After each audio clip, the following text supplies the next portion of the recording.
Richard Woods, 42 and a quarter from Dawlish, has hooked us up and he's given us 3 options. So let us know what you think of these. Here comes option 1. And these, just to pre-warn you, are the ramblings of a madman. If you got a wood, but it's not that good, Who you gonna call? Back doctor. If you bent your clubs in a vice and you need some advice, who you gonna call? Back doctor. Right.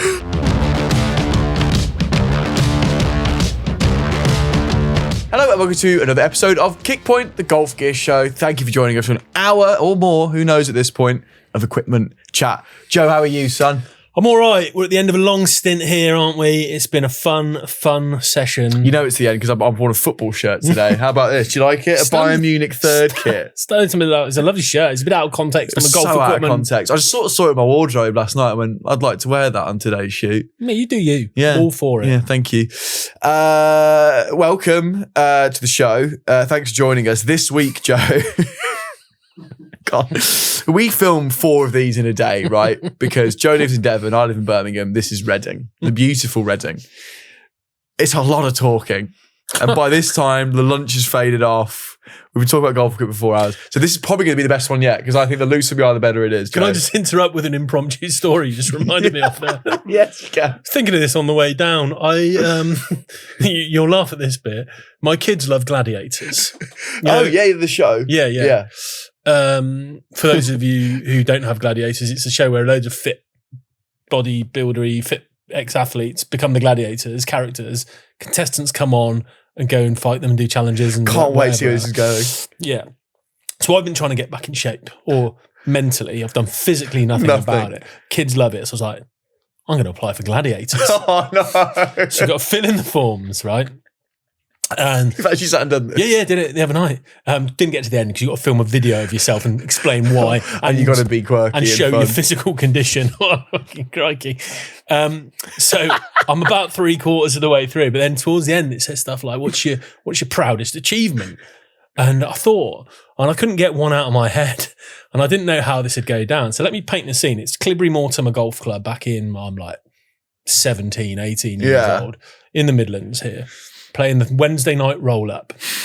9 holes, can win about £8. Yeah. I'm paired with the prof, Nigel Smith. No idea why he was called the prof. Professor, maybe? I don't think he was a professor. Got no idea why he was called, but he was the prof. The prof. Just the prof. Right, prof. Yeah, we're playing together. Good, right. Let's go. We're paired up with Chernobyl, Pete Hill.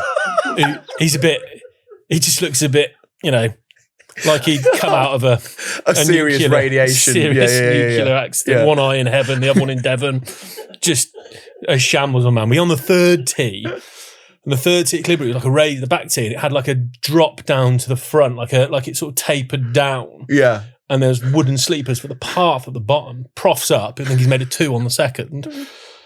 Prof has thin topped it so outrageously that somehow this ball has gone down perfectly parallel, an inch above the slope, all the way down. Held itself there. At a ferocious speed. It's collided into the sleeper at the bottom of the step, probably still doing 150 ball speed, pops straight up in the air, and we're there. Now, me, the prof, Chernobyl, just straight up in the sky. Just cricking your neck. Looking at this thing.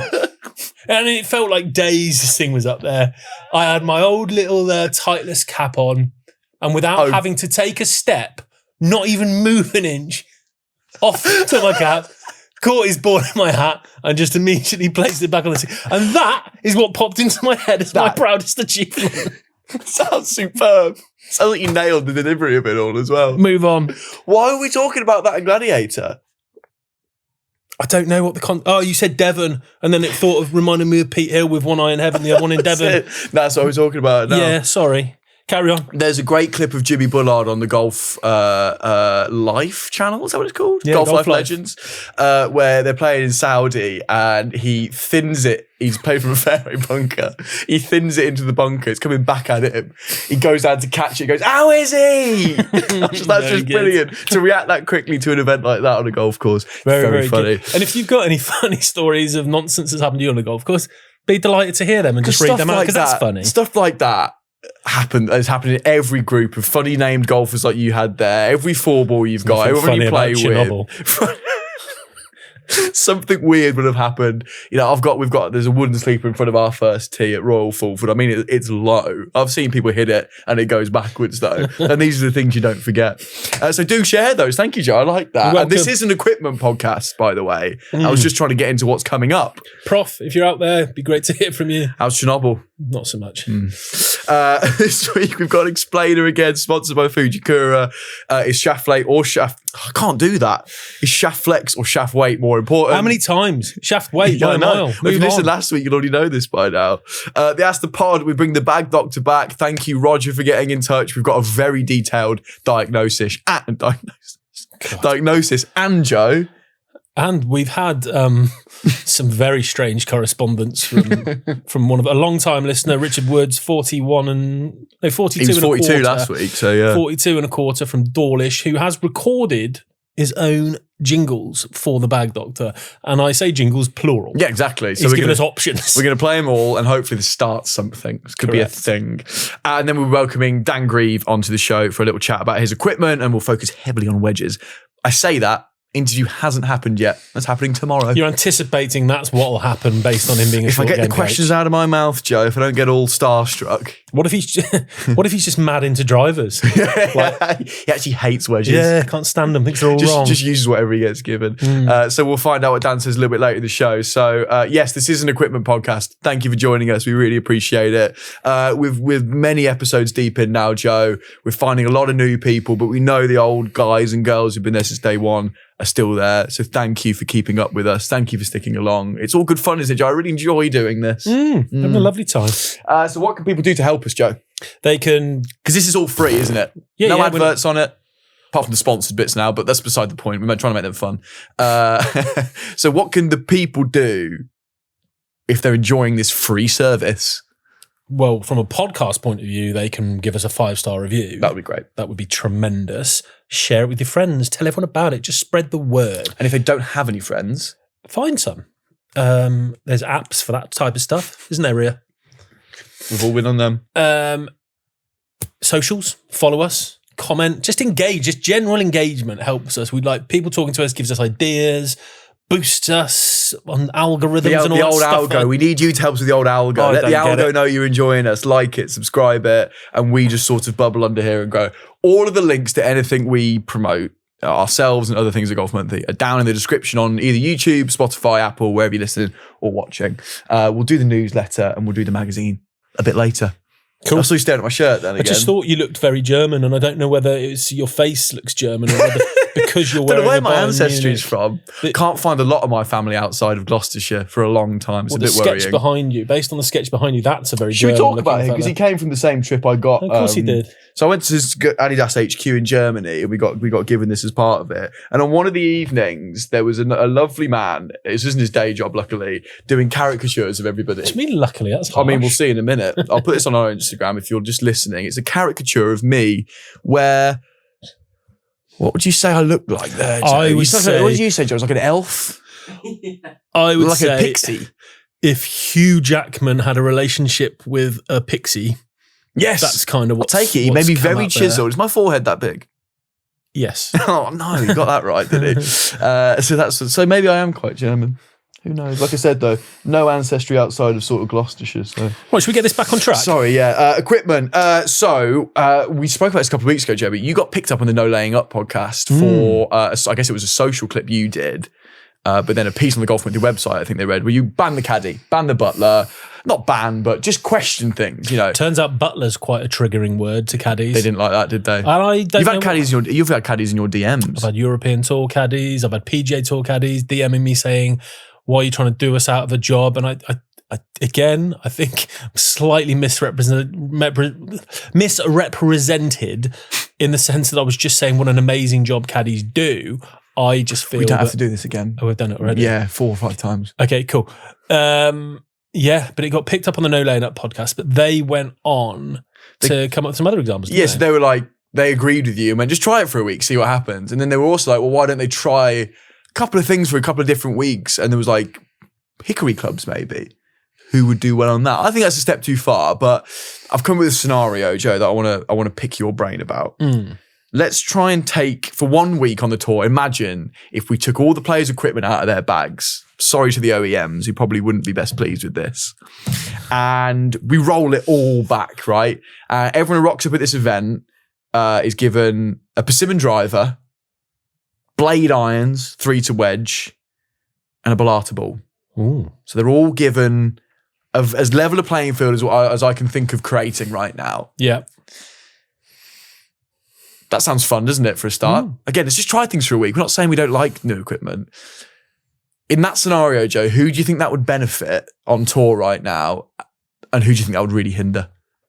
You want names? I want names of people, I'm afraid. I want to hear it. Well, first of all, I think the whole landscape would immediately change. So what I think has happened back in the day, how do I go about this? How do I go about tackling this, Dan? It's okay. It's a safe space. It's a podcast. Back in the day, there was so much more of a premium on ball striking because equipment like you're talking about there, persimmon drivers, so much smaller, not huge MOI products, less ball speed, balata balls spinnier, more unpredictable. There was such a huge premium on quality of strike, and there was only a select few that really mastered that sort of craft, particularly with driver. You know, the likes of Jack Nicklaus was an exceptional driver of the golf ball. Greg Norman, although he moved on to sort of metal products, obviously later on. And these people sort of really separated themselves from the bunch. The irons were more difficult to get airborne. We didn't have these super low CG, flexing faces, hollow body things. So it was more survival of the fittest back then, and there was so fewer people, less depth of players that could actually win golf tournaments by getting the most out of this equipment. It was so hard to do. Like I gave you the example a while ago. If I or some of my even 4, 5 handicap friends turned up at a European Tour event or a PJ Tour event now and had to blend in on the range on a practice day and not get picked out, they'd have a decent chance if they were just hitting drivers. Because the technology's allowed these lower ball speed, lower club speed players to sort of all look kind of similar. And not just speed, lower skill. Yeah. Really. Like lesser ball strikers, less consistent deliverers of the golf club can get away with more now based on the huge levels of forgiveness of the driver, the consistency of the ball, the less spin, you know, all this stuff dialed in to make it easier. Like everyone seems to drive the ball well now. Like you don't see many people on tour who are like, he just can't hit driver. There's always exceptions to that, but you don't see that many. Back in the day, it was the opposite. It was like, wow, this guy can really hit driver. That was you would really stand out if you could like absolutely bladder a driver. Whereas if you did that experiment and you took a 4 or 5 handicap player or the equivalent, but then to a tour event and said, stand on the range and hit drivers, well, you'd see some horror shows. With a persimmon. Yeah. Snap hooks, not being able to get it off the floor, some of the biggest misses you'll see because you miss the middle on those. You see some pretty horrendous strikes. And if you're trying to do that at speed, and loads of people have suggested this, so I'm not alone here, I feel that would be the number one way to improve on the game. If we're going to change things, I don't like the idea of necessarily rolling the ball back. I like the idea of making the drivers smaller and more difficult to hit. So you can still get your super high ball speed players who, if they're willing to roll the dice and put that swing on it and back themselves to find the middle of the golf club, you can still get the rewards of it being miles down. That'd be super exciting. But knowing that if you slightly heel or toe that thing, it could go absolutely anywhere. Well, then you're testing their bravery to see if they're willing to risk that under pressure. You're also testing the skill set. I love that. And I think I'd love to see that as a concept. I just feel that look at it on tour. Like we get so many different winners week to week. Like it's almost noteworthy now if you get a multiple winner in a year. Yes, a Scotty and a Rory would buck that trend, and you'll always have exceptions to these rules, but there's so much more depth. There's so many more in the field on a PJ Tour event. 90% of the field can realistically win. They could put 4 days together. Yeah, absolutely. Correct. And that wasn't the case. It really separated the super skilled from the I'm not going to label it mediocre, but the less I know what you're skilled getting players. at. Yeah, there was a much bigger disparity there. And I think it would be cool to see that again and see that real precision and the incredible level of skill rewarded by being kind of boosted with that gap in equipment. I think that would be really cool. And to name names. So can I pull you up on something before we answer the question in edit? So if we were to roll the driver head back instead of the ball that's coming in a few years, how would that look to you? Like, would it still be like the modern equipment? Like, we'd still see carbon woods and all that sort of stuff from TaylorMade, just in a smaller CC head? Or would you actually roll back the construction of these things? Sorry, it's really put you on the spot there. Yeah, it's a difficult one, actually. Haven't given it a ton of thought. All I would want to do, and however it was doable, would be to... Again, it's difficult to put percentage on it. Just make it harder to hit the driver and make it significantly less forgiving. If you want to do that with carbon and it's just a smaller head and you can regulate that MOI number, so we know you can boost it up to 10K. Well, let's have it regulated at whatever, pick a figure, 3, 1K, like okay, 200, okay, yeah, you can have 1K of MOI. Let's see how good you are, guys and girls. So I haven't really thought about the material and how that would necessarily look, but I just want driver to be a bit more difficult to hit, and it's driver more than anything for me personally. Everyone else will have a different opinion on this. Irons haven't massively changed. I mean, obviously some models have when you get your hollow bodies and your face flexing and stuff like that, but the best player in the world still plays with a one-piece forged blade, Scotty Scheffler, and with pretty conservative lofts. So, and ball, again, people will say, and it is a huge part of it, ball, don't know how much you can kind of just, you can't unlearn things in terms of aerodynamics and materials. You can obviously limit it, but I think if you limit that size of the driver, make it more difficult to hit, make that a real skill, you'd see people wary of hitting driver on some of the holes where they're just wailing away with no bother whatsoever. And I think that would be a really interesting way of doing it. That's what I'd like to see. Yeah, that would be brilliant. I love the way you described it there. Like, if you're willing to risk putting the amount of clubhead speed you're currently putting on in search of that perfect strike with that clubhead speed, good on you. That'd be great television. That'd be great golf to watch. But for the majority of the time, you have to nerdle your way around a little bit more. That gave us characters and swashbuckling styles. That's a word I didn't think I'd use today. Like Seve. Yes. Like Seve did not have it on a string. Seve could do all sorts of things with a wedge and an iron and recovery shots, but he did not have that sort of robotic swing. But it didn't stop him pulling out driver and spanking it as far as he could and back it. And you saw that, and you never knew what was coming next. You didn't know whether you're going to be hitting off a car park on his knees. Like that was television's box office. And I know a lot of people who are sort of in charge of the game, or at least sort of moving the discourse on, or of an age or of a vintage where Seve was their person, so that they're kind of lusting for that kind of golf again. But if someone didn't watch him because I wasn't born, flex. I want that again. I want to see that. I think we get these very few characters now in modern golf. We've got a couple to latch onto at the minute. One, unfortunately, is playing on a tour that nobody's watching, but that's by the by. If we can change equipment to make the game more interesting and bring characters back to the game, bring different styles back to the game, it's in the governing body's interest to do that. But people would caveat that with, look at Bryson at Bay Hill a few years back when he took on that par 5. Fair point. And that was box office, that wasn't was absolute box office. That's the last moment I can remember box office and it being equipment based, as we are an equipment podcast somehow. Someone doing something like that on a golf course. So that's a fair rebuttal to that. Anyway, we've gone off track from my initial question.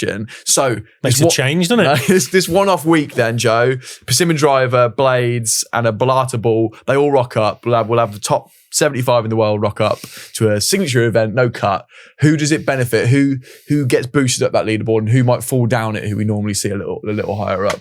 Live players can be in this as well. We'll do proper world rankings. Oh, okay. It should be.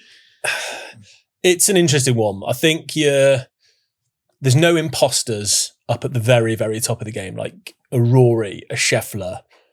They're not going to, in my opinion here, Rory relies very heavily on driver, but look at his technique, look at his ability. He'd find a way. Scheffler would find a way. I think you'd still see them at the top or very close to the top of the game. I don't think that much would change there. I don't know, but I wonder and think some more of the creative players, because there was a lot more to do with the ball and you had to think more and you had to move it and you had to do these things. And people that do that kind of default and creative players that do that, I think would benefit. So I'm thinking of Justin Thomas.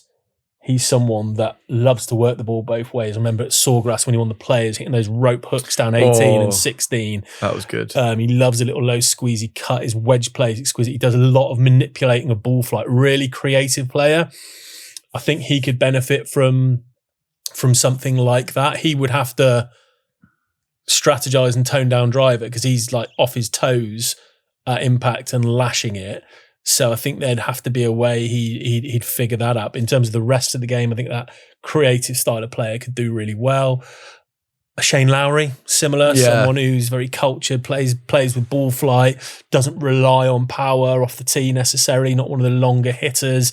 I think someone like that could do really, really well. Again, all just total guesswork, but this is... Yeah, that's what we're here to do, isn't it? Absolutely. This is what I do wonder. A couple of people who might struggle.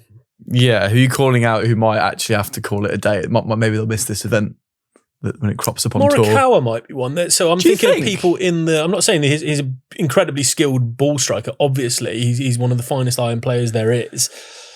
I just wonder from a distance perspective, I wonder whether that gap would grow. So he can keep up with some of the higher speed players based on technology, and there's still always that proportionate gap.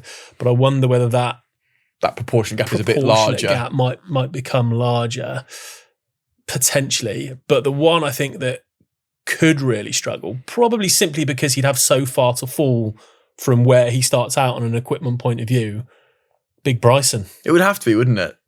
I mean, think about his bag. He's got that crank 5-degree driver, measures the face curvature of these drivers, has to get them bang on to utilize the gear effect.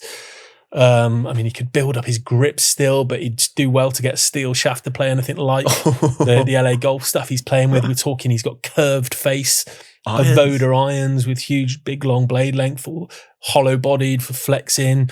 You'd have to give up that arm lock putter because we're not going to allow that in the old rollback. So I think, again, incredibly skilled golfer would no doubt figure out some sort of a way to adapt. But based on how far he'd have to go away from what he's used to, I think in the first instance, he'd be the one to struggle or have the most work to do to keep up in that scenario. Good stuff. I like made up scenarios. We did last week, didn't we? Make up if I became on tour. I'd have ping clubs. Yeah. I like stuff like that. Maybe we'll come up with more. If you have any to help us out with that, let us go into Fantasyland. Email us, kickpointpodcast@futurenet.com. We'll try and feature it if we like it, and all that sort of good stuff, isn't it, Joe? I'd struggle with that sort of. I've never hit a persimmon driver. Have you not? No. It's interesting. Try and find a left-handed one. I did a little experiment back at a fixture I used to work at where I switched out. I used a persimmon driver with a modern Pro V1, and then I used a modern driver with a Torbellata, and what was the by answer? a mile the ball was the most important. I could still hit this persimmon driver over 300 yards with a Pro V1. How far off was it with the Bellata? 50 yards. Sugar. Like a tailor-made M2 or M3 or whatever it was at the time, lashing it, more speed. But the ball, the spin rate was off the charts, and the ball speed would just melt into the face. And because I remember we got a question in that we didn't do in the end because the answer was so quick. It was if you could use one piece of equipment. So if you had to trade one piece of equipment in from back in the day, you'd say, well, it would never be the ball because that's the one that's the most moved on the most significantly, and that's proof of that. By a mile. Interesting stuff. Right, let's move on, Joe. Cool. Too much Fantasyland. It's explainer time, Joe. Oh dear. You know who that's sponsored by, don't you? Fujikura. Thank you again, Fujikura, for sponsoring us in this episode. Joe, they're consistently the number one driver and wood shaft across professional golf. As of the day of recording, 9 out of 13 PGA Tour winners have had Fujikura shafts in their bag. In 2025, Fujikura has expanded the Ventus collection, making Ventus and VeloCore Plus technology accessible to more players and to more clubs in your bag. We spoke about this, Joe. You've not tested it yet, but it's coming soon. The new lightweight Ventus white wood shaft, same Tor validated Ventus VeloCore Plus tech, but with a sub 50 gram profile. Genuinely intrigued by that. Have you even had a swing with it yet? Or is it well, just in your office? It's not on anything. It's yeah, raw, just in your it's office. uncut. It feels incredibly light. I thought they delivered me a sheet of paper when I picked up the box, so I'm intrigued. I've always enjoyed the idea of trying something super light, but when you're a high-speed player, it's a concern that something like that is going to give way, is going to snap, because that's not much material. Yeah. So knowing the quality of Fuji's product and VeloCore technology, I am really intrigued because I'll be able to give this the beans. Give that a good. Yeah. What do you swing it? Like what are you swinging About at? 120. Yeah, there you go. Yeah. That's put it to the test. Also available, the higher launching Ventus HB, which is the hybrid shaft in a red profile, offered for the first time, helping getting hybrids and utility irons higher in the air. We all need a bit of that. Approaching from distance, you want it coming down like a butterfly with sore feet. Beautiful, Dan. Beautiful. So thank you to Fujikura for sponsoring the Explainer this week. Once again, we appreciate your support. Now, Joe, as always, it's going to be shaft related, isn't it? It would feel unfair if we didn't, I think, personally. And I forgot what we're doing, but we've answered it already two Shaft or weight. three times. So the question simply is, Joe, what's more important, shaft flex or shaft weight? It's shaft weight, Dan. Cool. We'll move on then to Ask the Pod. No, it's bag doctor next. Ah, yes, of course. Come on, flesh All this out. right, Because I'll you've said put this some- multiple times now. Yes. Why is it so obviously shaft weight?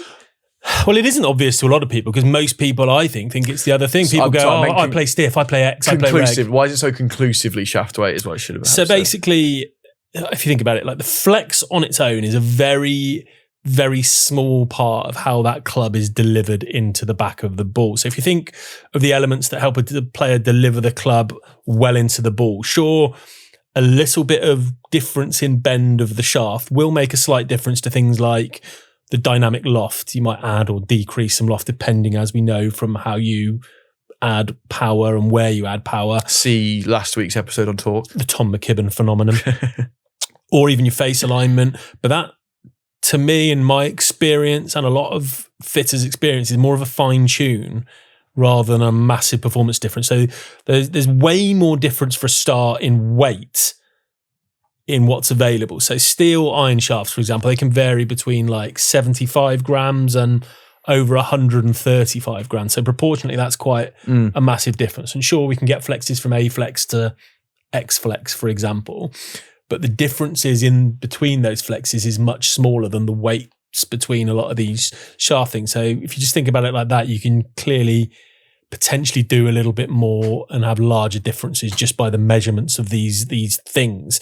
The real key in any shaft fitting and good fitting is finding the right mass. The raw mass of that object that you are moving will have by far and away, in my experience, a bigger influence on how you deliver that club to the ball. And that's what makes the difference, right? In what you see in performance, in what you see in spin and speed and whatever else and direction, is the quality of that delivery into the ball. So what influences that more, to me, by its very definition, is the more important parameter. And it's so clearly, from my experience, the weight. So think about it, it's such a complex and quick thing. You get to the top of the golf swing, you stop, you change direction, and within about, I don't know, half a second, you've got to go from 0 to 100 miles an hour back to the ball and deliver it within a millimetre or so. If you've got something that's too heavy for you to get that timed up right, you're going to have to do an extra bit of work with your posture, shift your body, throw your hands, do something to allow that club to arrive at the right time. And the opposite is true. If it's too light, what we want, the sort of holy grail, is to be able to have something at the right weight and mass that you can just turn back, turn through, and that club will deliver itself with the correct timing at the ball. And as I said, when it's too heavy, it can be hard to get it out there, and you've got to make some compensations to do it. If it's too light, it can do the other thing. You turn in and you haven't got enough resistance and the club's just getting away from you. It's almost past you before your body's had a chance to time it up. Now, the difficulty in fitting is that people with coordination and good players will rectify that within 2 swings. So you might think, because they can tune it in. yeah, and go, oh, hang on, that feels heavy. Right, I've got to give it a bit more here. Oh, I've got to wait for this one. So when you're fitting, which is great for the good player, but you don't want anyone to have to slow down or hold on or wait. You want someone to be able to make their natural movement at the pace and the rhythm and the tempo that they want to, and that club is just going to present itself in time. And as I said, the critical element of that is just the raw mass of what you do in any other sport, like the weight of your cricket bat, the racket. Think about it in terms of like tennis, for example. You could fine tune the feel or the speed it's going to come off the club face with string tension, but if the racket's so heavy that someone can't get it back to the ball to strike it out the middle of the racket, well, pointless. What does it matter? And that's how I see flex compared to weight. If you can get the weight right, you can get the delivery right. If something's a little bit too soft for someone, well, what you're going to see there is potentially some change in dynamic loft and potentially some change in face alignment, but not terminal. What you get if you get someone's weight wrong is they just can't find strike. They can't find the center. They can't time up that movement. And that is by far a more detrimental side effect than just having a little bit too much bend or it being a little bit, feeling a little bit stiff for them. And in my experience, it tends to become more important the quicker what's the right way of putting this?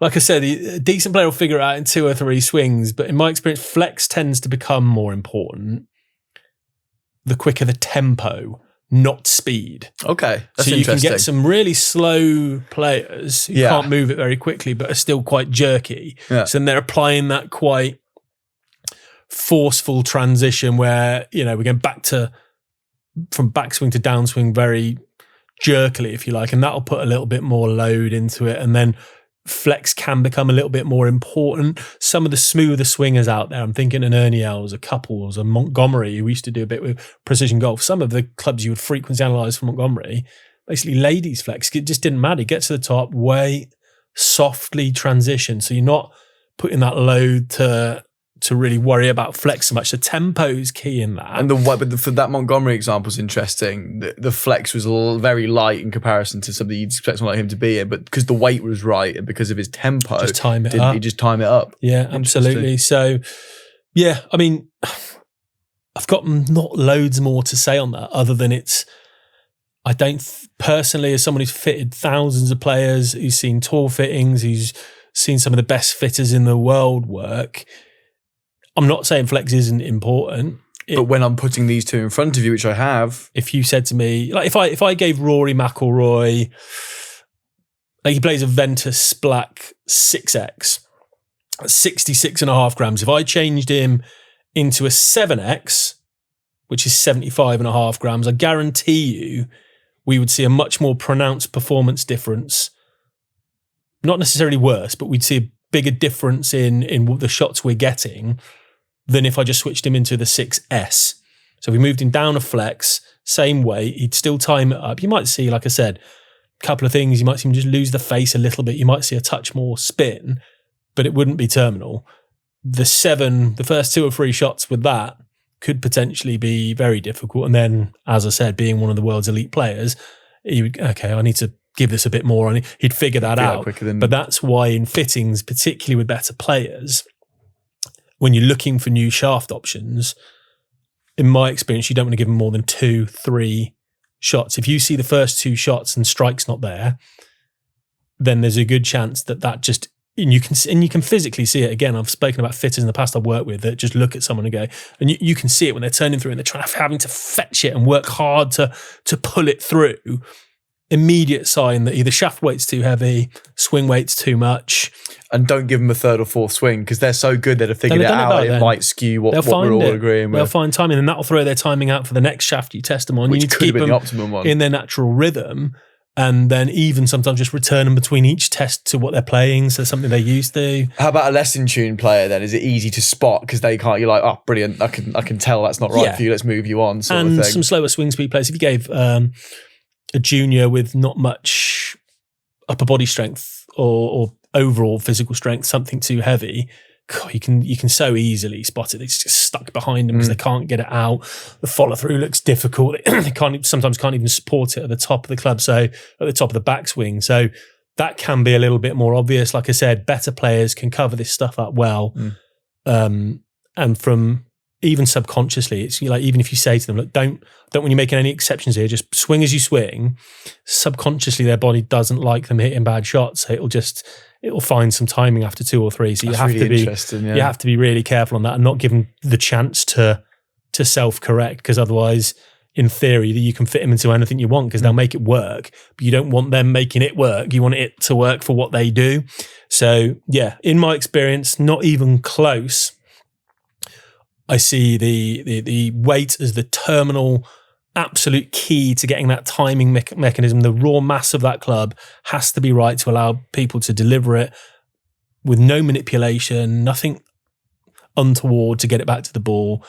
And the flex is a fine tune of that. That's a really perfect description of that, Joe. Thank you. Well done. That's really kind. I'm enjoying these explainers that Fujikura have got us do, because I really lock in, and I said this last week, but I find the whole tech and the science behind this and the way you guys fit them, it blows my brain in half. So much going on to make these things happen. There's so many. Like I said, it's those who don't understand the nuance. I get it. I get why some people are going, the shaft doesn't make any difference. It's just the stick. This works just the same as that. And it sounds really patronising, but it's the nuance is lost on them. Yeah. The nuance of That's what we're trying to teach people. Yeah, the nuance of how that club is getting back to the ball and why it is so important and what it can deliver. And things like the Tom McKibben phenomenon that I've created, whereby the shafts that are supposed to do a certain thing will do a different thing in certain people's hands with different deliveries. That has to be understood. Because Tommy Fleetwood's in a red profile, Correct. which you wouldn't even... I consider the Ventus red profile to be something, not for people like him, because they can probably generate that themselves. But no, the way it all works together, there is no, frustratingly as it is for a lot of golfers who, as we've always said, want absolutes. There aren't with shafts. It's what works for you. And yes, this is the sort of thing the brand says works, but... And when there's other layers of complication. When you're changing a head, you just won't necessarily have a shaft that's your shaft that'll work really well, because when you change a head which has slightly different launch characteristics, you might find a really low spinning, lower launching driver head that you love, but you need it to kick up a little bit. Well, okay, great. Well, then that's when a higher launching, something that's going to increase your dynamic loft, might pair really well with that, but that might pair horribly with something. It's like a wine. Yeah, it's getting that whole thing to knit together to work perfectly. And it's, like I said, you've got to find people who understand it, because there's so many people that are dismissive of it, and you're missing a trick, in my opinion. Good advice, Joe. Good advice for everybody there who wants to learn more about their... It's a rare, serious moment. That all got very serious, all very sombre in here. Should we silly this goose up? Yeah, let's silly the goose. Thank you, Fujikura, for supporting that explainer again and supporting us over the last few weeks and months. Really appreciate it very much. Right, Johnny, it's nearly time for our favourite part of the show, but we're going to do some plugging first, as we always do about here, for firstly the new Kickpoint newsletter, as I like to call it, Kickpoint Plus. More Kickpoint in your feed. Email newsletter, you can sign up to it, www.golfmonthly.com/newsletter. That link's in all the descriptions wherever you're watching and listening. And every Friday afternoon, Joe, it's just more. It's more if ever you needed it. Yeah. You always need more. I just totally zoned out then. I was thinking about river dance. Why? Don't know. Just came into my head. Sorry, I totally zoned out. But yeah, Kickpoint newsletter, bang on. Get stuck eyebrow in. razors, deals, the whole shamonkey. All sorts in there. Sorts. It's just more. How about the magazine though? Let's do that. Well, come on, you know this by now. So normally, right, you go into, as Dan said, Big Tesco, WH Smith, wherever you get your magazines, you'd have to pay $5.99. Says it on there. Look, says it on there. I'm not lying, Joe. And while that would still be a phenomenal deal, let's make no bones about it. There's some real high quality content written by the likes of my Dan and my... Don't never call me that. My Dan. Listen, and we get on, myself. Joe. I enjoy this podcast, but it's not that deep. However, for Kickpoint listeners, you can... How do we do this again? Go on. No, I'm enjoying this. I know what they get. They get 3 issues. 3 of them for less than 1. It's £5. For £5. Delivered to their door. delivered to your door. And how do they go about that? www.magazinesdirect.com/kickpoints. An introductory offer. If you love it, carry on. It's not that cheap after that, for goodness sake. We'll go bust. But it's still cheaper than buying it at News Trade. Oh, I just saw your little headshot there. That was Did cute. you? Yeah, yours is in there as well somewhere. I That don't was like on my piece. That was on my driver piece. What was your headshot? You claiming my work? Which one? That one there? Yeah. The Rise of the Tailor-Made Ball, yes. Oh, I no, did. that's fine. I saw drivers. Yeah, okay. But that was also... No, I wrote that. It's by the by. You can get this 3 for £5, little introductory offer. And if you like it, you can carry on. If you don't, well, you don't have to go it anymore, and that's fine. So, Joe, it's now time for our favourite part of the show, Johnny. It's Ask the Blunkin' Pod. It's the Bag Doctor. But we do this first, then the Bag Doctor. Calm down. Ask the Pod. Ask the Pod. Ask the Pod. Ask the Pod. Right, that's jingle 1 out of the way. Now, settle in, because jingles 2, 3, 4, and 5 are coming up. Give us some context, Joe. Yes, long-time listener Richard Woods, 42 and a quarter from Dawlish, seems to fancy himself. Where's Dawlish? That sounds made up. Near Mordor. Turn left at Mordor and keep going. Follow the smell of bacon. And he has put together... He heard Bag Doctor. So let's contextualise Bag Doctor. Go on. So we did one, this was about a month ago now, and the good folk listening and watching send in their bags and say, I need a little bit of help. I don't know where should my next purchase be, these wedges, right, blah, blah, blah. And we coined it the Bag Doctor. Then we tried to come up with a Ghostbusters-esque jingle and just failed. But Richard Woods, 42 and a quarter from Dawlish, has hooked us up and he's given us 3 options. So let us know what you think of these. Here comes option 1. And these, just to pre-warn you, are the ramblings of a madman. If you got a wood, but it's not that good, who you gonna call? Bag Doctor. If you bent your clubs in a vise and you need some advice, who you gonna call? Bag Doctor. Right. The sort of half of the American accent thing's brilliant as well. And there's some syllables creeping in there that aren't in the original, but I'm liking it a lot. We've got more options. A lot of syllables there. What's next? I think option 2, there's less crammed in, but let's see. Let's go. Come on. Any danger pressing play? It keeps stopping and starting. What? I'm calling him. What's happening here? You've already done that. He's going to call back now. We can't have him live on the pod. He's going to call back. No, don't call back.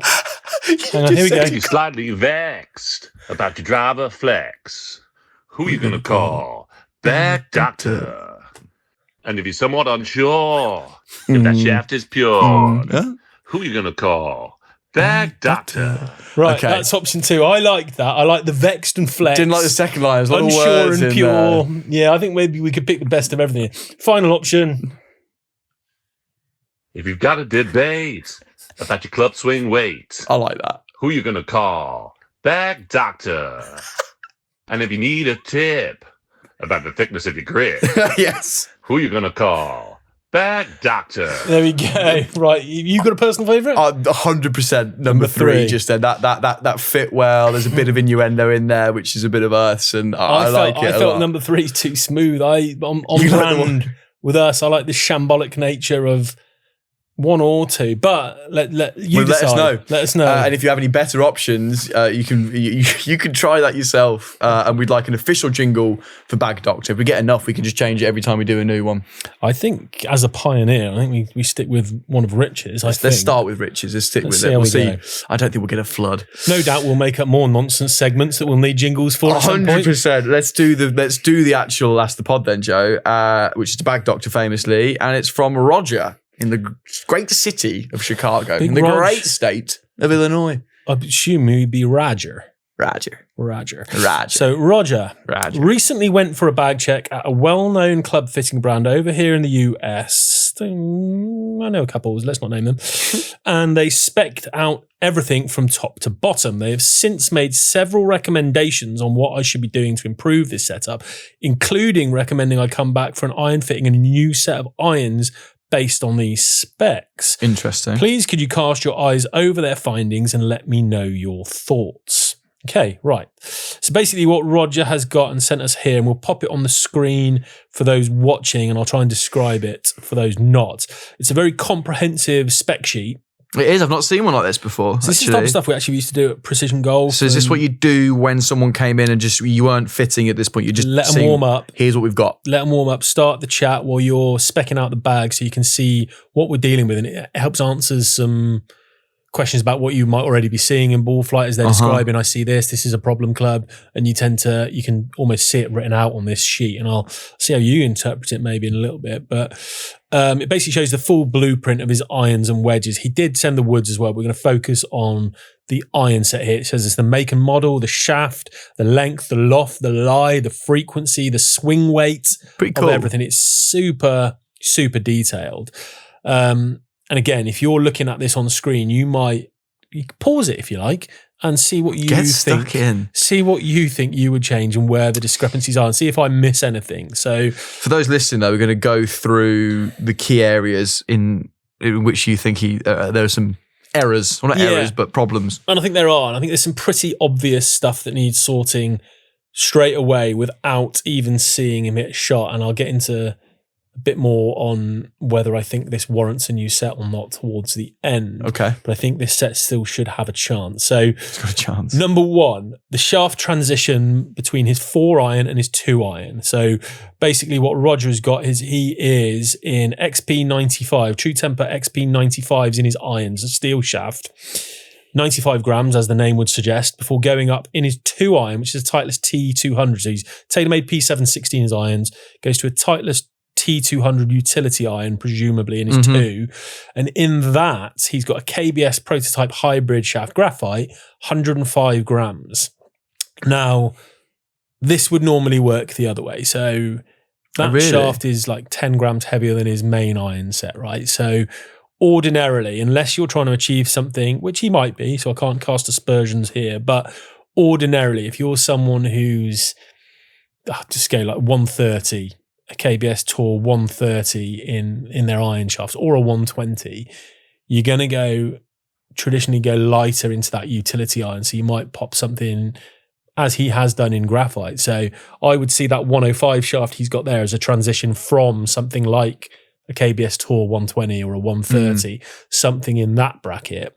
Whereas he's going, so you maybe go down 10, 15, 20 grams to help you with club head speed, to help you with ease of launch, and just so it blends in with the rest of the set.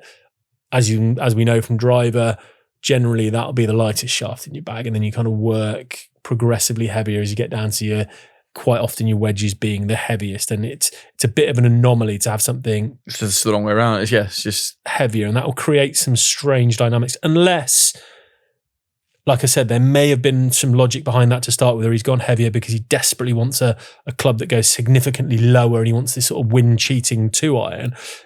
If that's what it is and that works for you, again, this is all caveated with how this works for you, because some of the strangest specs work well, but I'm just looking at it I'm seeing a spreadsheet here and seeing what pops out to me. So that would be number one for me. I'd have a look at trying something around even in the 85 bracket. That KBS prototype shaft, for example, you can get that all the way down to 75, I think. So you've got options if you want to keep the same kind of profile and feel, but just get it a little bit lighter, because I think you can have some timing issues jumping around like that. Number two, the lie angles are frankly all over the place. A mess. So, I mean, they're quite soft, those P760s, so they can move. So if you're practicing a lot of mats, if you travel a lot and they get bashed about, or if someone's just done a bad job on them, maybe, these aren't good. So, for example, his pitching wedge is 2 degrees more upright than his gap wedge. So, where are we? Let me get back to that spec sheet. So, his pitching wedge is at 65 degree lie angle. So, that's probably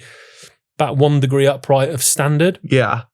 And then you go down into his gap wedge, which some people do play flatter in their wedges, granted, but a 2 degree gap between wedge and gap. Shouldn't be seeing that, should you? It's quite big, and you're going to see some very different launch angles there. Should the lie angle not be the same through the whole iron set? No. It should generally, I mean, should is a strange word in golf because there are no shoulds. We know that. If you were a one lengther, like an Avoda iron player in a one length set, then your lie angles would stay the same. Yeah, but sort of bog standards, So a bog standard set, say in wedges, 64 degree is a fairly standard wedge lie angle, whether that's sand gap, pitching wedge, whatever. Yeah. And then generally speaking, as you go up the bag, works in half degree increments. They'll go half a degree flat. So your 9-iron might be 63.5, 8-iron 63, 7-iron 62.5, etc. I understand. Because you're getting a little bit further away from the ball. It's counteracting shaft lengths and keeping that kind of those increments just help maintain consistent launch direction. Because as we know, when you change your lie angle, if it's too upright, the ball's generally going to start a little bit left of where you're looking. Too flat, it's going to start right for a right-hander. So yeah, that's the first sort of lie angle. There's also on more than one occasion here, rather than half degree increments, there's like 1.5 and 2 degree gaps between clubs. So you might be putting some, we're getting back to our sort of back to basics here on like whether you're taking care of your alignment and your grip, or you might be putting some great swings on these clubs, seeing some funny shots just because the lie angles are pointing the club face in different directions. I'm mad keen to get mine checked because I've had my I230s for, best part of 18 months now, hit a lot off mats. Who knows what could happen? You're safer than most ping cast product, so it's a bit firm, a bit hard wearing. They do still move, but if you get something like a soft Miura blade, it's going to... Yeah, you need to... Really? You'd want to be looking at those every 2-3 months if you play any reasonable golf because they move pretty significantly. That's really interesting. And particularly with the firm summers we have, it's not just mats hitting off really firm ground. It's an interesting one. Thirdly, your lofts, Crikey, Raj. You've got 7 degrees between your 8 and 9 iron. That's kind of mad. And then only 3 between your 7 and 8, for example. So what have we got here? Let me get back to it. So where are we? Loft. 43 in your 9 iron, 36 in 8. That's a huge gap. So 7 degrees. I would suggest here, it's probably that 8 iron that looks a bit squiffy to me in terms of you've gone quite strong. 7 degrees is just far too much. You're going to see, I have no doubt you're seeing some big distance discrepancies between those. And that sort of continues up the bag a little bit. Like I say, when you go from 7 degrees between your 8 and 9 to just 3 between 7 and 8, you're going to have some bunching, you're going to have some massive gaps. You need to have a gapping session, get those distances nice and consistent and get those loft increments working for you. Fourth, shaft lengths. I mean, all of your Vokeys, for example, are longer than your set wedge, which is strange. So obviously, again, we would go down there. So I would suggest he's bought these Vokey wedges separate to the irons at some point, maybe had a fitting that came out different to the irons, or maybe he's just bought them secondhand, not realised the spec. Like your gap wedge should not be nearly an inch longer than your pitching wedge. Because of that, the swing weights are all out of whack. So he's down at kind of like D8s and D9s in swing weight in his wedges, which is really heavy. And then to a D3 in pitching wedge, that's again going to produce huge timing issues. And we need to get some sort, they don't all have to be the same. Quite often wedges get a touch heavier, but 5-6 swing weights is significant, isn't it? Significant when you've got that difference in length, etc., and your wedge shaft frequencies getting a lot stiffer. 6.3, 6.7s. Your main set of irons generally, bar one glaring anomaly, which we'll talk about in a minute, about 5. So you're going to get some very different feels in there as well. Number 5, shaft length. Your 8 iron. That must have been snapped and replaced. I'm sure of it. Yeah. It's the wrong length. Yeah. So it's only 1/4 of an inch short. So it's 3/4 of an inch longer than the 9, but only 1/4 of an inch shorter than the 7. So that should be, again, 1/2 inch gaps there. So it's come out longer. The other telltale sign is, it's longer. So it's swing weight has popped up to D5 over D2, which is the bulk of his set. Yeah. So that's interesting. TaylorMade wouldn't have made that anomaly. So something's happened to that. And the shaft is playing extraordinarily stiffer. So it's frequency in like 6.8 over 5.2. So something's happened there. He's snapped that. He's had it replaced by someone who's not done as good a job as they can. Maybe they've accidentally hard stepped it because it still says XP95 on it, but they might have used the 9 iron shaft for the 8 iron by mistake or something. Something's gone on there. That's a very glaring anomaly. And the massive shaft weight difference between wedges and the main set too is another thing. XP95 grams throughout the set, and then you go into S200s which are the wedge flex, just the standard wedge shafts that come in Vokeys, generally S200, 128 grams. We're talking That's too much. well over 30 grams of additional weight. You've got so many different feels going there. But that doesn't necessarily mean they're trying to have your pants down, Rog. They're not necessarily trying to flog you something you don't need, because that is a mess. There's a lot going on. There's a lot of work that needs doing there. So interesting to see, because, I don't know how long he's had that set for, but if you pick up a second-hand set, or when you were first fitted for it, you didn't quite understand all the logistics of it. Hopefully you're learning as you listen to his podcast. It's great to see sort of like an MOT of your club sort of thing. Yeah, 100%. And again, I think something like a golf club, so Cash, they're very good at speccing stuff out and making sure that there aren't those anomalies. And if you know some people nearby you that a reputable club builder, and you work that second-hand market for some good deals, just take them for a quick check over. It's very inexpensive. You're still going to be saving loads of money on new equipment, but take them for a check, and they can point out some stuff like that before it becomes a problem for you. So I think they're probably recommending a new set there, simply because it's far easier. It's too busy to try and figure that out, isn't it, by the look of it? It's easier, but it would still be significantly cheaper for our mate Rog to reshaft that 8-iron, change the lies, sort those loft increments out. That's just a bit of bending and all that, isn't it? Cut the Vokeys down, or even reshaft them all together so it blends in. Reshaft that 2-iron. Reshaft the 2-iron. You're probably talking $300-$400 of work there. Cheaper than $1,500, isn't it? Yeah, for a 2-iron, a full set and wedges, you're probably even more, aren't you? So I can see why they're recommending that.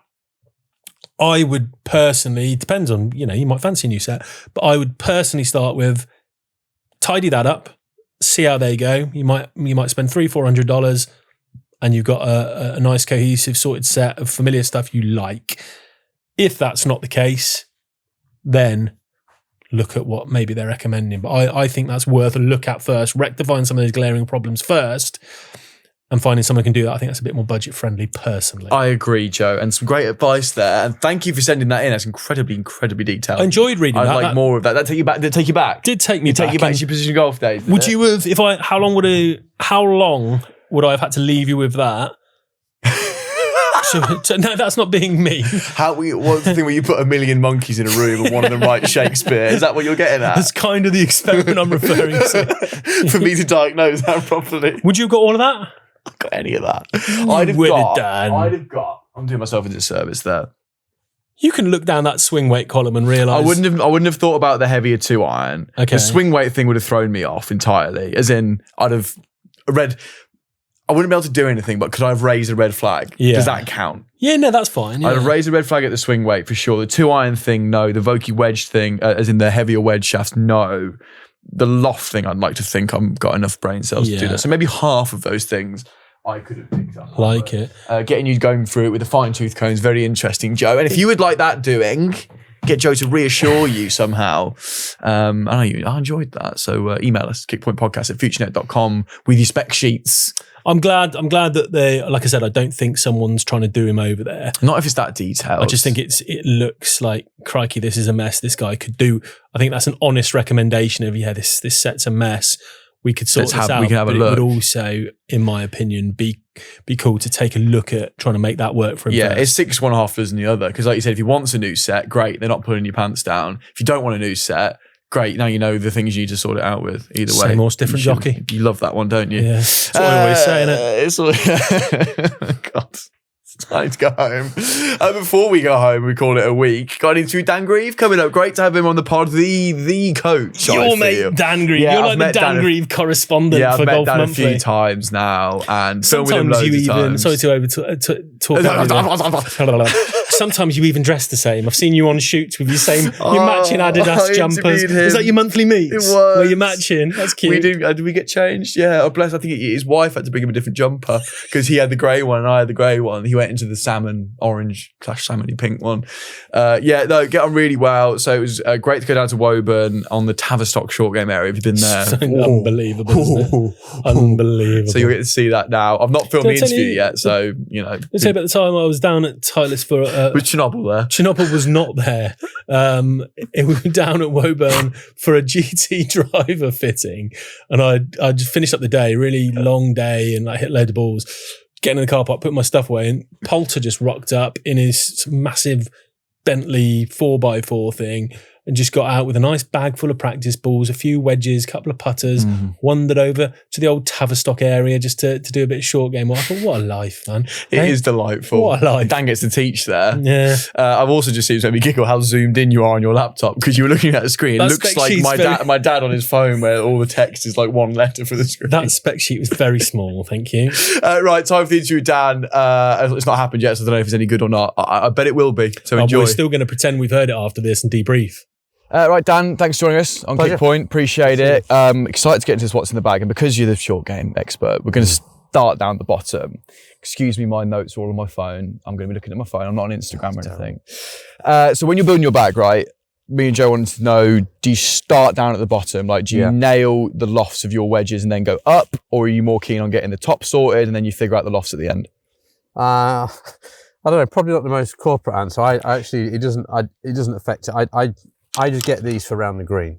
And they're just... And I don't ever worry about... And I think we're all slightly different. We can get into it in detail if you want. But I'm not worried about the gap between my 52 and pitching wedge. Really? No, because I always like to hit 3/4 shots. Okay. And I think there's some merit, definitely, in terms of trying to get the right lofts and then trying to get the perfect gap all the way through the bag. I do think there's merit in that for some players for sure.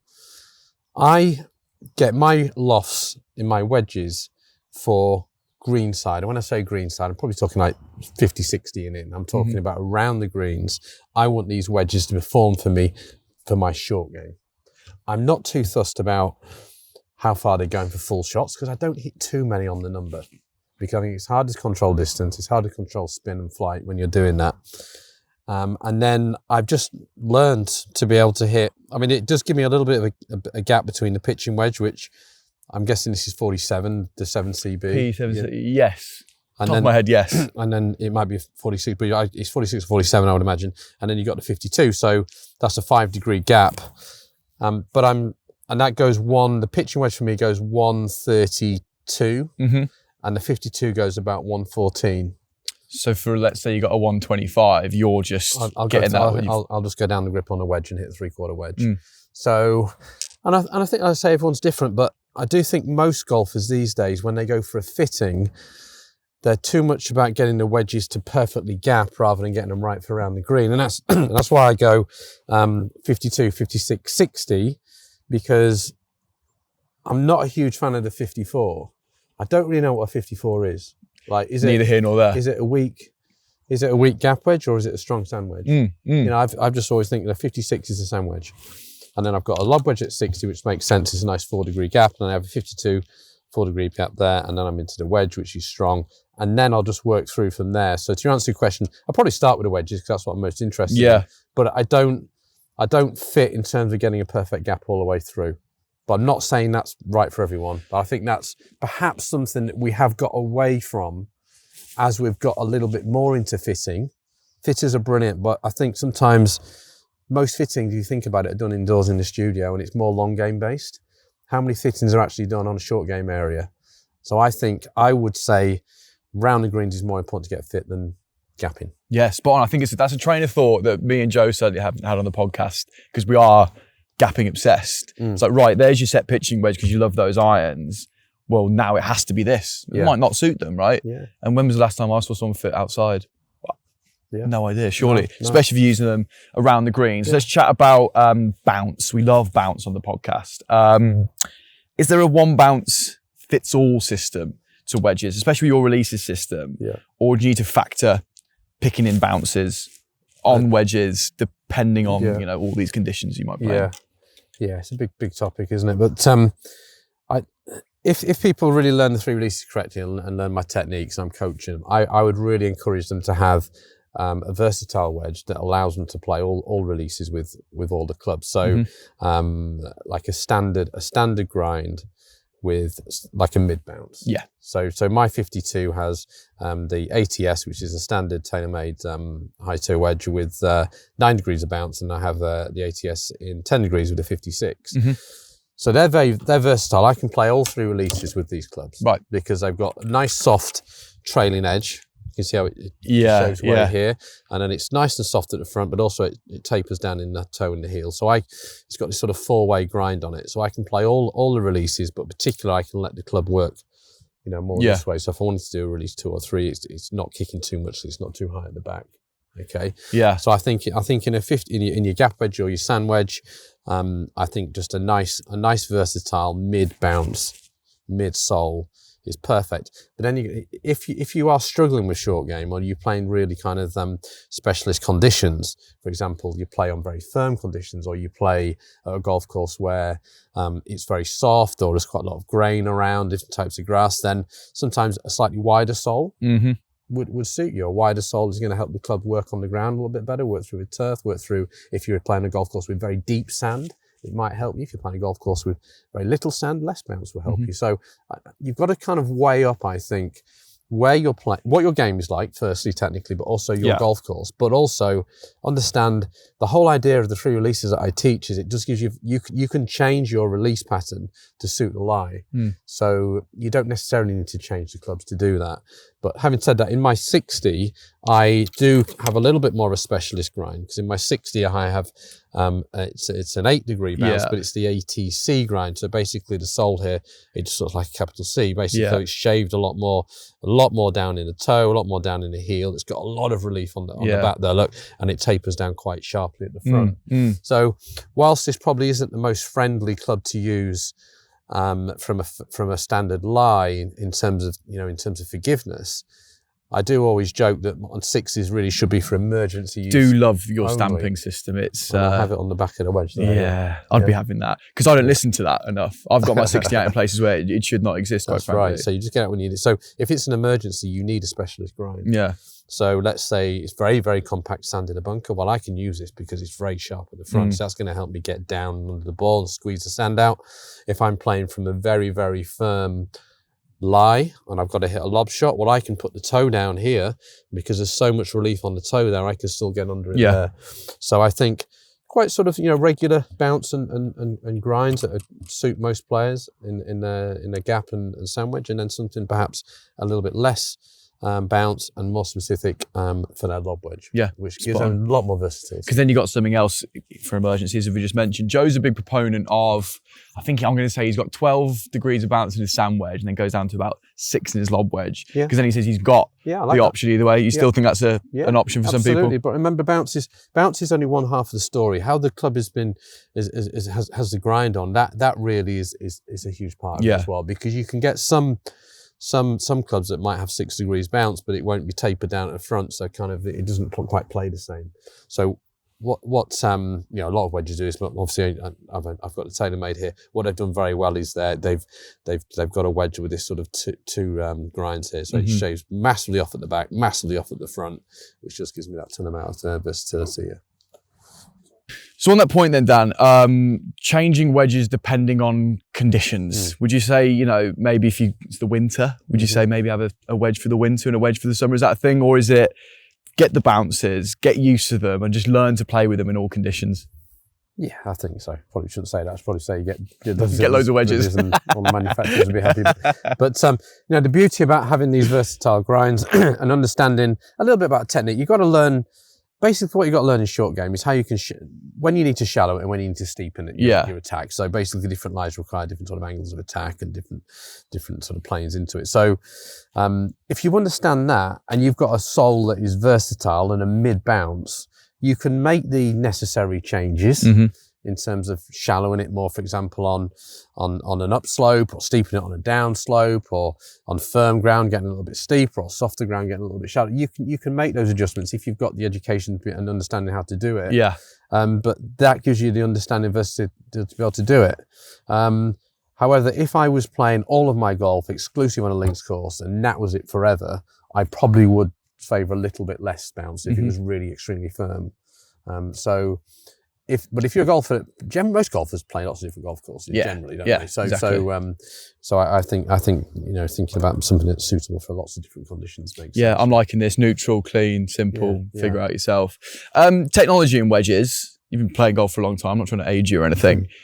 Has technology come on a decent amount in wedges? Would you say? And what bits of tech over the last 10 years, 15 years? No, hugely. I think, firstly, I think people just watching, listening in, is like, if you go and buy a wedge now from a pro shop, the design of the wedge, the grind of the sole is exactly the same as you'll find the tour pros are using in 99% of the cases.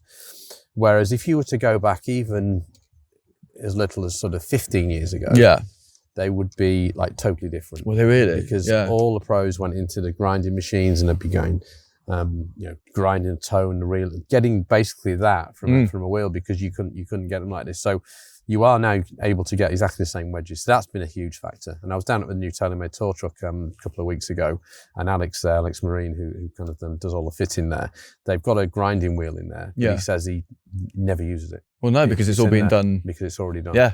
So I think that is the biggest improvement in technologies. You are getting properly bespoke grinds, which allows a player to play different shots in all the different conditions. Obviously, the milling in the face is great now. They've got the sort of grooves within the grooves, which is helping really to get a little bit more spin. Personally, I like the wedges where the grooves go all the way to the toe. That's really new. Talk me through that, because that is a new phenomenon, and I've noticed you're all the way through in the high toe. Is that just talk me through why you like that? Well, it's a couple of reasons. When I'm playing shots, sometimes if I really want to spin the ball, I like to hit it a little bit out of the toe. So when you hit it out of the toe, it comes off a little bit slower, so you can hit a little bit harder, so it gives you a little bit more spin. And then obviously if you hit out the toe, you want to get all the grooves on the ball. And also when you're playing out of the rough, the amount of times when you're playing a shot out of the rough, because you never really know how the ball's going to come out of the rough, because you've got grass going in different directions and the ball can slide all over the place. And the amount of times I've hit a nice shot out of the rough and I look at my face and the ball mark's somewhere over here, and which has got all the grooves still. So I don't quite understand why you wouldn't put the grooves maybe all the way across, because if you need them, you might as well have them. So it's something I've really got used to, and I don't think I'd particularly want to go back to not having that now. What were you doing when they weren't there? You just not hitting that type of shot, or you just getting on with it? No, I think you were just hitting it and not getting the same amount of spin and control. So you're doing the same thing as you were with wedges, didn't do that, but getting the spin. Exactly. Interesting. Yeah. And of course, what a lot of wedges, sort of manufacturers and designers are doing now is they're putting a lot more weight at the top of the club. So there's more weight at the top of the wedge, which then helps you hit that lower flighted wedge shot with a lot more spin. So they're messing around with where the centre of gravity is going on the club. Can I take you back a bit further then? Is there a wedge? My dad still carries a Hogan wedge from, I don't know how old he was. A kid, keeps getting it resharpened. I'm like, let it die. He loves it. Is there a wedge you really fondly remember from when you're growing up and playing that you're like, that was my baby? All sorts of wedges, I remember I had the McGregor clubs back in those days, the VIPs. They were really, I remember they were so soft. But back then it was like, the clubs were the forging of the clubs back then was obviously things got a little bit stronger through the years, and the distance become more important. So they were really, really soft. So I enjoyed those, and then getting the feedback from it. I think that's important as well, because I think if you really try and develop touch and feel, it's not easy to do if you're using like a hard cast metal, by the way. And that's the wedges I think people need to understand is you really should have specialist wedges and not have the wedges. Some clubs have the same club all the way through from 4-iron all the way through to sand wedge, and that's probably a nice sort of beginner way and sort of intermediate player. But if you're really looking to improve your short game, get specialist wedges, and they are just total game changers. The width of the soles, the grinding, the softness of the face, you'll just be able to do so much more. I can't tell you how much more you can do with these specialist wedges. We get a lot of people send their bags in who are they're sort of 18 plus handicappers, maybe just starting, and they haven't got specialist wedges in. And the first thing me and Joe recommend is just get even one, just to try it out. You'll see the differences, as you just said there. What's next in wedge technology? I think the shafts really are a big thing. I think understanding it has got more about how the shaft can affect ball flight and feels. I've always, by the way, just kept the same shaft all the way through the bag to keep the weight really consistent. So I think playing around with different shafts, how that can affect launch and feel in wedges. And you keep the same flex as well, because I know a lot, something that Tiger did, and I think tour pros who's carried it on, is just go a little softer in the wedges, because you're not quite delivering as much. The wedge shaft, which does give you a little bit more feel in the tip, which I totally agree with. I've tried having wedges which are heavier, and it just feels so cumbersome, like it just jumps off the face. But I think developing new wedges and new soles and grinds, it's definitely something that I'd like to get more into one day and see what happens. 3D printing now, you can do anything with these things. You know, it's quite exciting. Some DG wedges, and grips as well. So someone like Xander Shawflow will play within a line in the top of his bag, but then get rid of that, go to a round grip for his wedges, so he can manipulate his face. Do you play the same grips throughout the bag, and are they round? They are round on short game, but they've got a rib down the back in for my irons. Look at that. So I feel that. And have you got rid of them from your wedges because so what you mean here is if you open it up and you grip it, obviously if it had that rib down the back, you would on the feel side somewhere. You would feel that a lot. So I would really recommend totally round grips for your wedges, and then again it just feels better as you move it around. It'd be remiss to not talk about the rest of your bag while we're here. Then obviously a tailor-made athlete, but let's work up through the bag. Irons, P7 CBs, shaft. Modus 3, Tour 105 stiff. These, how old are these now? Probably about 18 months. Something like that. How have you been getting on with them? These are gorgeous, gorgeous clubs. Absolutely superb. I mean, I've always played this type of iron. Always, basically. Sort of since I turned pro, I've always had this sort of iron, which is a muscle back, but it's forged, it's soft. I don't like to see much offset on an iron, and that's why. Although I think these days I could definitely benefit from a bit more forgiveness and a bit more from the larger heads, but you start to get the offset, and it's not something my eyes ever. I've been playing golf for so long; it's hard to change that. But I think these give me a little bit of forgiveness for sure.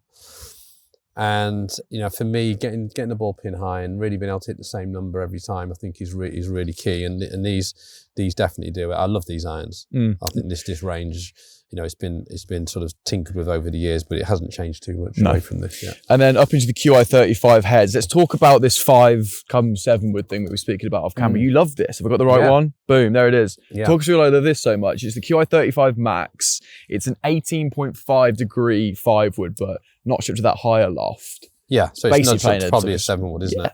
Just about. You loving that? Because 7 woods are in right now. I've been a terrible fairway wood player the last few years. Really. I've been okay for tea with the 3 wood. But hitting these things off the deck, have you struggled? Yeah, massively. And I've never had a 7 wood in the bag. And Alex on it for the fitting, he just said, have a go with this. And the Max with a slightly lower profile, I've just been able to hit some of those beautiful fairway woods I've ever hit with it.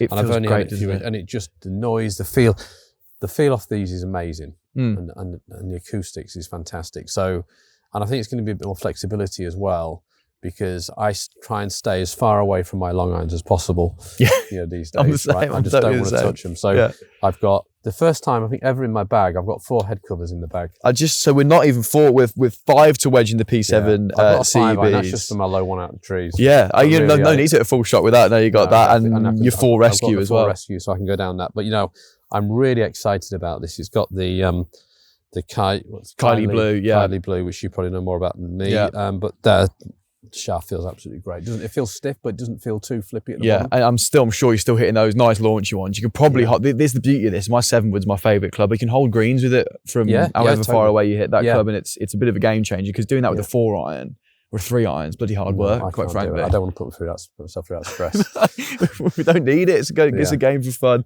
In the big stick, QI35 Max, I'm guessing, Cypher 50 stiff. Again, the Max head. Thoughts on this year, because coming from QI10, it was quite a large head. Still 10k MOI, a little bit more compact, it looks to me anyway. How have you been getting on with this since it's gone in the bag?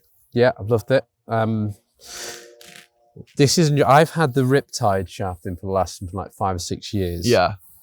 And I got this one fitted, and it just helps me draw the ball a bit more. Okay, So I've been drawing it quite well. It's a 6.0, but quite light.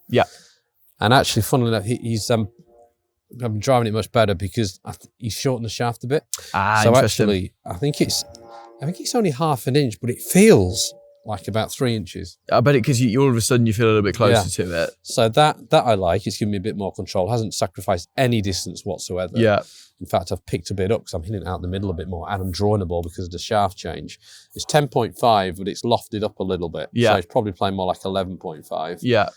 Again, which just helps me hit fairways, because I can chip and putt quite well. All I've got to do is hit the fairway. Keep it on the straight and narrow, right? So I'm not looking to bomb it out there. I only probably hit it, 260 these days. I'm not a long player whatsoever, but I've just got to hit fairways. Accuracy, isn't it? And there's so much to be said for people who are getting fitted now. If you're listening and watching, mini drivers are a whole new thing, but even getting your driver sort of cut down to a thriver, some people are calling it a 3-wood sort of driver. New words are coming out all the time now. And I think it's a great option for people and just hit straight and narrow a bit more. Yeah. Right, it's marking a bit janky. I forgot to do putter. Putting this back in. Let's get the cameras back up. Spider Mini, excuse me.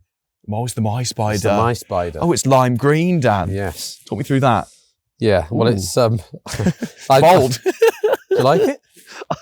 Can I be honest with you? Yeah. No.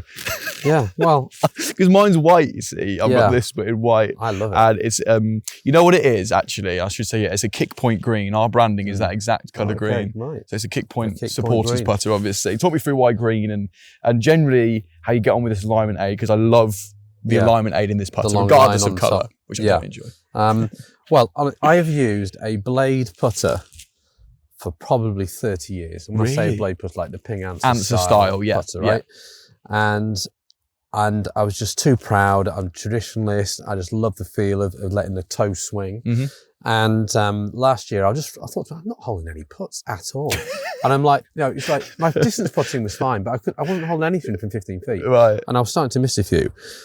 And Taylor May says, why don't you try Spider? So they gave this My Spider, which is where you can actually design the whole thing. Yes. Like the whole thing, everything. And I've designed it, and I realised I was aiming way right with my blade putter. Like, I was aiming outside the hole, way outside the hole. Yeah. So I thought, let's get something as bright. I like the colour green, number one, but let's get something as bright as possible, which is going to help me aim it. And there's nothing much brighter than that. And it's got it's bold in person. It's very, very bold. And it's got the long black line all the way through, pretty much the whole head. I love that, right from the very all the way through. And I've got in a black head, a black shaft, so it kind of stands out even better. And I've got it's a 33-inch shaft. I have kept a bit of tradition with the very skinny Super grip Stroke 1.0, I like which that. I presume is the smallest, is it? Pretty much, mate. Yeah, it's a very skinny little thing in the hands. So that's the original grip I've always used, really. So I've kept So you've got the feel in the hands of the old blade, at least, the actual contact point. Talk me through that, because we've spoken about dropping your pride a little bit. And it's a point you made earlier about it's the first time I've had 4 head covers in the bag. Some people don't want to carry loads of head covers because it's seen as a, but right. So talk me through trying to, you dropped that and how has it been, quite frankly? It's been brilliant. Yeah. Honestly, I putted so well. I mean, so I've got a few vlogs out on YouTube where, and it's all genuine, like I played every shot, and my holing out was just incredible. Like from 8 feet, I've never holed as many 8-foot putts. I don't think my distance putts have particularly got any better. You sound like you're okay there anyway. But it's that just holing out. And so this alignment aid then that you've deliberately made as bright as possible, is that, so you're aiming right? Yes. Helping you keep the face a bit squarer. You know where you're aiming. Yeah. And and then the bit more stability as well when you do accidentally miss it from the head like that. Almost, doesn't it, with the weight? So it's given me a lot more help on off-centre hits, helping with the aim. People got to drop the ego. If Dan Grieve's doing it, I mean, come on now, we've all got to be doing it. We're trying to shoot the lowest score possible, and that's about it. Doesn't matter what's in there, does it really? I always neglect ball, as I neglected putter a minute ago. Tailor-made picks in yellow. Is this? Well, that's been my winter ball, really, because I think it's been quite misty, hasn't it? So I actually quite like the yellow, but in the summer I will be using the white picks. It's TP5, not the X. Now, why picks for you? We see the likes of Tommy Fleetwood using it. Otherwise, I don't see a lot of these alignment aids, visual aids used on tour that much. Why have you chosen to go for them? I've chosen it because I was starting to use them for short game coaching. Yeah. Because I like the feedback. So when it's going through the air, you can see these picks moving, and basically the quicker they're moving, the more so must be helpful for you. So visually, I can see the spin a lot better. Yeah. And just because I'm not spending most of my time doing short game lessons, I just started to use them. And I've always used, again, traditionally, I've always used a plain ball. And I started using the picks, and I genuinely will never go back to plain now. I find it a bit boring. Yeah. And I think it's nice to know when you're playing that you know it's your ball. You can see it from miles away as well. Yeah, I get you. You can see it a bit better. And I'm totally used to it now. Totally used to it. And and what TaylorMade do really well, they bring out some really cool ones throughout the year. I do enjoy them. So you get all sorts of ones. I've seen the Masters one that's special. What, for this year? Yeah. Ooh. Yeah. Can you tell this will come out after the Masters? No, you have to wait. Oh, even I have to wait. Come on. Are you lining that up when you're putting as well? Because you can then see it go end over end. Yeah, you can if you get that right, or are you in alignment? I don't. When you putt? I just throw it down. Yeah. But you definitely can do that because they've got the half orange, half black. You see. You see it going over end over end over end. Interesting, someone doing that. Dan, brilliant. Thank you for talking through that. Some great insights on your wedges and the top of your bag. Anything coming up you can plug? What have you got? You got a left-handed book out now. Left-handed book, which I was a huge fan of when I saw that There on you your go. Instagram. You need to get that. Because I can't do my lefts and rights. Yeah. So I was reading the right book going. I did that. I just thought one night. I thought, why don't I just flip it? So Yeah. I've got the photo switched over. Apparently, look quite good left-handed. So all lefties look good. Yeah, It's just a better looking It looks a little more thing. stylish. Yeah. So I've got that and put all the language stuff, which is great. You get some good feedback on that, and people are understanding it more rather than trying to translate it. Yeah. And just got a really busy, fun year ahead. So Good. looking forward to it. Well, thank you for your time. Appreciate you coming to the podcast, and hope to see you soon. All right, brilliant. Cheers, Dan. Thank you. So that was you with Dan Grieve. What an interesting concept to chip with an umbrella. Like Did you see the dinosaur going through the background? unbelievable? That Tavistock area is a hotbed for things like that. And as for the people in the trees, what on earth were they doing? Yeah, crazy. And it's just a shame both of our chairs exploded, but neither of us got injured. Someone had just put a device under there. Yeah, and interesting that he's now retired from coaching on the back of that. Yeah. Renounced golf, said he always hated a short game. Yeah. Always and hated it's it. for morons. Yeah. He's always said that. hasn't he? Always said that. Can't believe. What an explosive interview. Obviously none of that just happened. We're having fun, aren't we? You.